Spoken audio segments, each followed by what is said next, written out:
All right, Captain Jack here. Power's still out. It's been out for almost 24 hours now. I'm gonna check the fridge. Things are still pretty cold.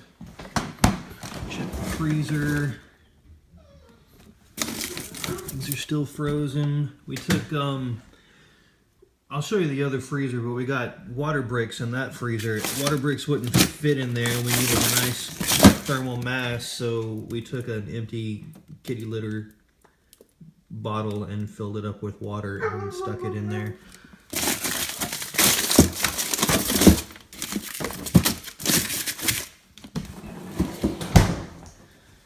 Alright, now we'll walk outside.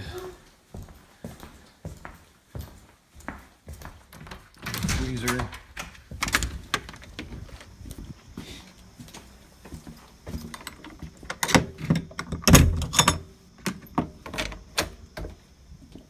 Oh, I can't even get in there.